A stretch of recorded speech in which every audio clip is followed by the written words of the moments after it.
आज आपण सिरसा येथील डॉक्टर बाबासाहेब आंबेडकर चौक या ठिकाणी आलेलो आहोत। या ठिकाणी अक्षरशः चौकामध्ये जो रस्ता आहे पवनेर रोडला जातो त्या रस्त्यावर तलावाचं स्वरूप आलेलं आहे। आपण तुम्ही आपल्यासोबत काही या गावातले नागरिक सुद्धा जोडलेले, त्यांच्यासोबत चर्चा करण्यात एकंदरीत जी दशा झालेली आहे कुणामुळे झालेली आहे, याला जिम्मेदार कोण, या गोष्टीचा आपण त्यांच्यासोबत चर्चा करणार आहेत। आपल्यासोबत गावातील काही ग्रामस्थ सुद्धा जोडलेले। दादा, तुमचं नाव काय? लक्ष्मण चोपडे। हे हा जो रस्ता आहे, या रस्त्याला तलावाचं स्वरूप आलंय, काय सांगतात?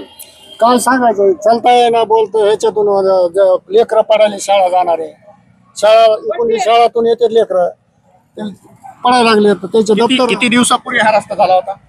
याला एक वर्ष झालंय सर। एक वर्षामध्ये ह्या रस्त्याचे 3-13 वाजलेले। याला जिम्मेदार कोण? याला शासन, त्याला शासन जिम्मेदार आहे। आपल्यासोबत दुसरे सुद्धा नागरिक जोडलेले आहेत। दादा, तुमचा या ठिकाणी चहाचा व्यवसाय आहे, कसं तुमच्या समोर असं तलावाचं स्वरूप आलेले, काय तुम्हाला त्रास होतो? आम्हा व्यापाऱ्यांना ह्या पाण्याचा इतका त्रास होतोय की दरवर्षी पावसाळा आला की पाणी इथलं प्रशासन असेल, ग्रामपंचायत असेल, इथलं स्थानिक काय पुढारी असतील यांच्याकडे बिलकुल लक्ष देत नाहीत हे लोक। आणि मतदानाच्या वेळेस बरोबर येतात, आमच्याकडून मतदान घेऊन जातात, पण आम्हाला साधी हे पाण्याचं निचरा करून देत नाहीत, काही नाही। नाल्या केल्या, नाल्याचा उपयोग झाला नाही, काही नाही। विनाकारण आम्हाला व्यापाऱ्यांना त्रास झाला, हे काढा ते काढा, अतिक्रमण काढा, आणि जशाला तसं ठेवलंय। त्यामुळे इथल्या प्रशासनाने या पाण्याची दखल घ्यावी, नसता आम्हाला आंदोलन करावं लागेल। आपल्यासोबत येथील रिक्षा चालक सुद्धा आहेत। शिंदे साहेब, या ठिकाणी तुम्ही व्यवसाय करता, रिक्षा चालक, या रस्त्यावरून चालत असताना पावसाचीच नव्हे तर ज्यावेळेस पाऊस नसतो, कडाक्याचा ऊन असतं, त्यावेळेस सुद्धा काय त्रास होतो धुळीचा? काय धुळीचा त्रास म्हणजे काय, आम्हाला इथून धुळीचा त्रास तर एवढा सहन करावा लागलाय, पाण्याचा सध्या त्रास सहन करावा लागला। आज पाण्यातून चलावं लागायले, लेकर शाळा कुठून नेणार आहेत, कसं आपण चालणार आहेत? ते चालायला सध्या रस्त्यातून नाही, रोड करणारे करून गेले, पुढारी बोलायला तयार नाही, कोणता नेता बोलायला तयार नाही, इथली कुणी ग्रामपंचायत इथं बघायला तयार नाही। एवढी दुरावस्था झाली या रोडची, कुणी बघायला तयार नाही, तर फक्त निवडणुकीला येतात, आम्हाला निवडून द्या, फलाना द्या, तेवढं करतात, बाकीचे जातात, कुणी याच्यात दखल देत नाही, कुणी येत नाही। आपल्यासोबत ज्यांनी याविषयी तक्रार दाखल केली असे मधुकर किरोले म्हणजेच MK आपल्यासोबत आहेत। तुम्ही या ठिकाणी या रस्त्याची तक्रार दाखल केलेली, काय त्या तक्रारीमध्ये आहे? काय नाही, मी RTI फाईल केलता 2022 ला हा रस्ता झालेला, 21-22 ला। त्या कालावधीमध्ये हा निकृष्ट दर्जाचं काम झालं, म्हणजे एकदम भंगार क्वालिटीचं। हे ज्या नाले केलेले आहेत ना, या नाल्याचा काही उपयोग नाही इथल्या जनतेला।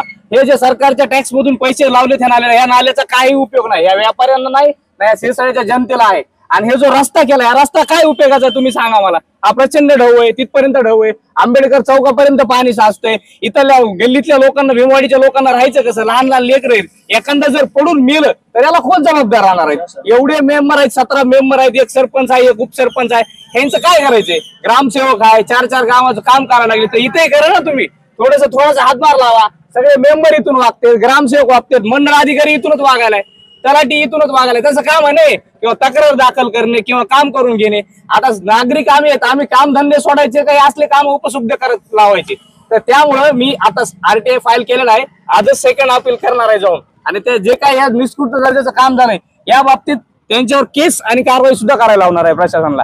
आणि काही दिवसात जर काम नाही झालं तर आम्ही मोठ्या प्रकारचं आंदोलन करू आणि आमरण उपोषण देखील पाण्यातच करू। आंदोलनाने हे बी इशारा देतो प्रशासनाला, सांगतो की हे लवकरात लवकर तुम्ही मार्गी लावा। या जो नाल्या काय व्यवस्थित कचरा फिचरा बरं कुणी नाही केलं तर ग्रामपंचायतचं तरी स्थानिक लेवलला काम आहे की पाणी निवारण नालीत काढून द्या। आमची काही मागणी नाही, पाण्याचा त्रास अजिबात झाला नाही पाहिजे, बाकी काही नाही आम्हाला पाहिजे।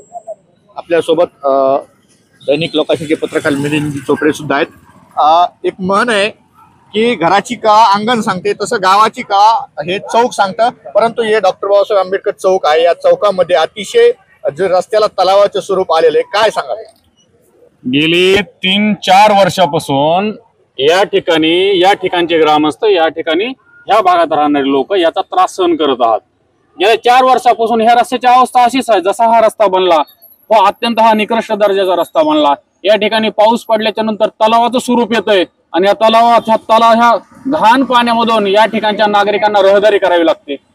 या ठिकाणचे नागरिक एवढे त्रस्त झाले आहेत की याच्यामुळे रोगराई सुद्धा पसरण्याची आता भीती निर्माण झालेली आहे। आणि खरं तर डॉक्टर बाबासाहेब आंबेडकर चौक या ठिकाणीच आहे आणि या ठिकाणी अत्यंत महत्वाचा असणाऱ्या चौकामध्ये, महत्वाच्या ठिकाणच्या रहदारी असणाऱ्या परिसरात एवढी घाण अवस्था झालेली आहे, तरी पण याकडे कोणतंही प्रशासन लक्ष देत नाही.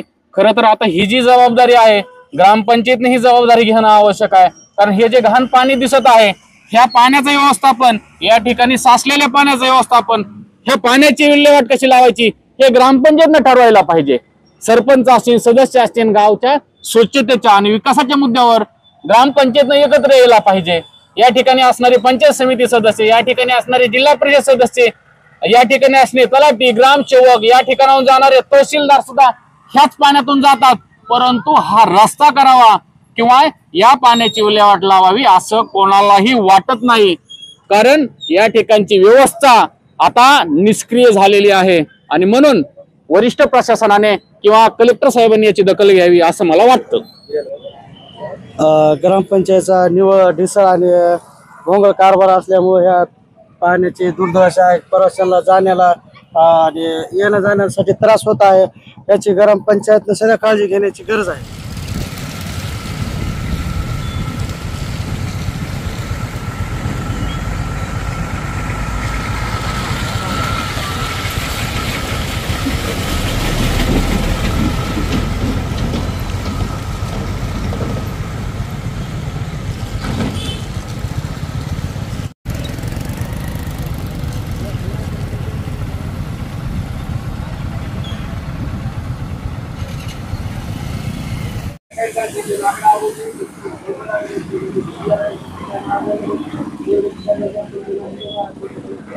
तसंच उभं ना.